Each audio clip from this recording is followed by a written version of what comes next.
Welcome back नाजरीन।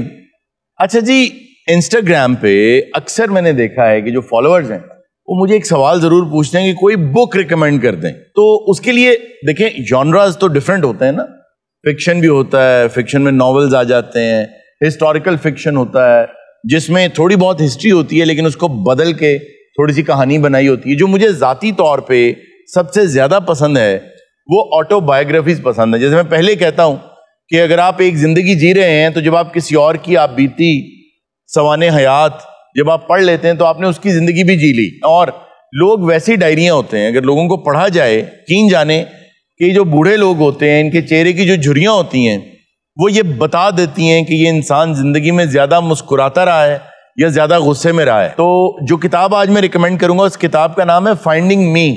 ये सवाने हयात है एक बच्ची की, और इस कदर लर्जा खेज ये दास्तान है। वो बच्ची अमेरिका में पैदा हुई। आपको सुनकर ये हैरानी होगी, जिस बच्ची की मैं बात कर रहा हूं आज उसकी उम्र 57 साल है, 57 ईयर्स। वो बच्ची जब पैदा हुई तो जिस घर में उसने आंख खोली उसके जो वालिद थे वो घोड़ी पाल थे, और वो इस कदर गरीब आदमी था कि अमेरिका में रहते हुए रोड आइलैंड पे इवन उसके घर में ना बिजली थी, ना पानी था, ना गैस थी, और घर जो था वो एक अबेंडेंड छोड़ा हुआ एक फ्लैट था, मकान था छोटा सा जिसके अंदर वो रहते थे। और वो इस कदर दिगरगू था कि उनके घर के अंदर इतने चूहे थे कि जब वो घर की लालटेन, अब आप ये सोचे कि अमेरिका में रहते हुए वो लालटेन में गुजारा कर रहे हैं, आपने करते क्या जाना है कि मैं जो जो बताता जाऊं अपने हालात के साथ उसको मैच करते जाएं।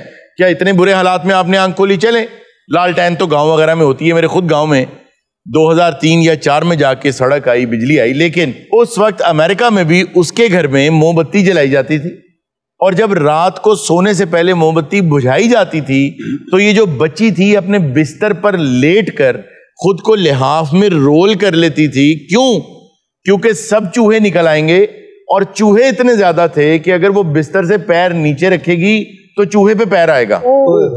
और गुर्बत का ये आलम था कि चूहे उनके लिहाफों के ऊपर घूमते थे, और इन बच्चों ने सारी जिंदगी जब तक उस घर में रहे ये बच्चे बिस्तर पर ही बौलो बराज करते रहे।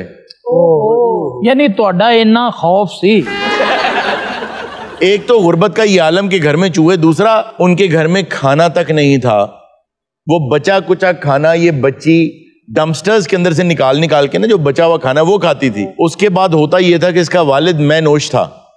एक बात यहाँ पे मैं ये बता दूं, असल बात ये है ये स्याह फाम लोग थे ये, और स्याह फामों का तो बहुत बुरा हाल है अमेरिका में, लोग जानते हैं। तो ऐसे हालात में उस बच्ची ने जब स्कूल ज्वाइन किया तो बच्चे घर तक आते थे, उसके पीछे उसको पत्थर मारते थे ये कह के कि तुम बदसूरत हो, तुम अगली हो, और उसकी माँ ने उसको एक छोटी सी छुरी ले दी कि तुम इससे डराया करो। लेकिन बच्चे वो कहाँ डरते थे, वो उसको घर तक तंग करते आते थे।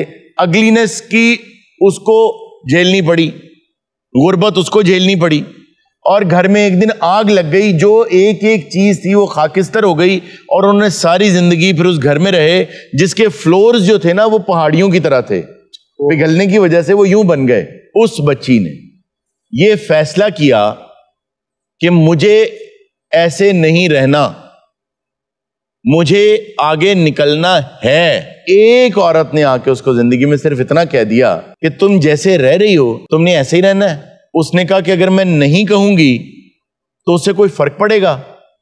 उसने कहा जमीन आसमान का फर्क पड़ जाएगा। आज जो मैंने मोनोलॉग में बात की, सोच बदलेंगे तो हालात बदल जाएंगे। उसने कहा तुम एक दफा कहो तो सही कि नहीं रहूंगी ऐसे में, इसको कबूल करना बंद कर दो। उसने कबूल करना बंद किया, और आज आपको मैं ये खबर देना चाहता हूं, इस किताब की राइटर वो है, वो हॉलीवुड की इस वक्त सबसे महंगी अदाकारा है। 2012, 2017, 2020 में उसको दुनिया के 100 सबसे ज्यादा मुतासिर कुन लोगों में, इन्फ्लुएंशियल लोगों में उसका नाम है। उसको 20वीं सदी की सबसे बड़ी फीमेल अदाकारा कहा जाता है। उसको 9th greatest actor in the world का अवार्ड मिल चुका है।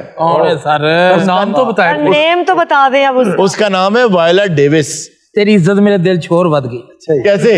एडी बड़ी एक्टर दे घर नहीं दे रहे हैं। तो जब ये फिल्मों में आई, جب یہ ڈراماز میں آئی, اسٹیج بھی اس نے کیا, تھیٹر بھی. اور ہاں اس کے بارے میں ایک بہت زبردست بات یہ ہے, اسٹیج کا ٹاپ ایوارڈ اس کو ملا, ٹی وی کا ایمی ٹاپ ایوارڈ اس کو ملا, فلم کا ٹاپ ایوارڈ اس کو ملا. اور یہ چند ایک آج تک تاریخ میں لوگ ہوئے ہیں جن کو تینوں فارمیٹ کے ٹاپ ایوارڈ ملے ہیں. اور اس کو یاد تھا کہ مجھے بدصورت کہتے تھے, تو ایک روز اس نے اپنے ڈائریکٹر سے کہا کہ ایسا کانٹینٹ لکھواؤ ٹی وی کے اوپر, نیٹ فلکس کے اوپر, میں آؤں, میں آ کے اپنی وگ اتاروں, اپنا میک اپ اتاروں اور اپنا اصل چہرہ دنیا کو دکھاؤں, تاکہ مجھے اس دن غرور ہو کہ یہی وہ شخص ہے, یہی وہ عورت ہے, یہی وہ انسان ہے جس کو تم بدصورت کہتے تھے, تاکہ میں یہ جو ملمہ چڑھا کے پھر رہی ہوں یہ اتر جائے. اور اس نے ایسا ہی کیا اور اسی سین کی وجہ سے وہ سیریز ہٹ ہو گئی. اچھا, وائلا ڈیوس کی ایک فلم ہے ہیلپ, وہ ضرور دیکھنی چاہیے, بہت بہترین فلم ہے. ریسزم کا پتہ چلے گا کہ کس طرح سے ہوتا رہا. اور یہ کتاب جو ہے یہ اب آپ کو درمیان کا پارٹ بتائے گی. میں نے آپ کو ابتدا بتا دی اور اس کے حالات اب کے بتا دیے. یہ آپ کو بتائے گی کہ اس نے یہ سب اچیو کر کیسے لیا بغیر پیسوں کے. لو سر میں بھی آج فیصلہ کر لے. کیا اے تھے نہیں رہے گا کہاں جائے گا اے جناب, جا کے 150-200 چوہا لیا کے اپنے گھر چھڈے ہی چھڈے. اور پچھلے دن انہیں اپنے گھر نو اگ بھی لاتی سی. کیوں؟ انہوں نے کہا میں ادھر تو بہت متاثر. امانت, ابھی ٹی وی پر نا ابرار صاحب ہمارا یہ دیکھ رہے ہیں شو, تو ابھی مجھے ان کا میسج آیا آپ کا گانا سننے کے بعد. انہوں نے کہا کوئی گل نہیں, گا لیا کر میرے گانے. ناظرین یہ تھا آج کا شو. انشاءاللہ آپ سے ملاقات ہوگی نیکسٹ شو میں. اپنا بہت سا خیال رکھیے گا. اللہ حافظ.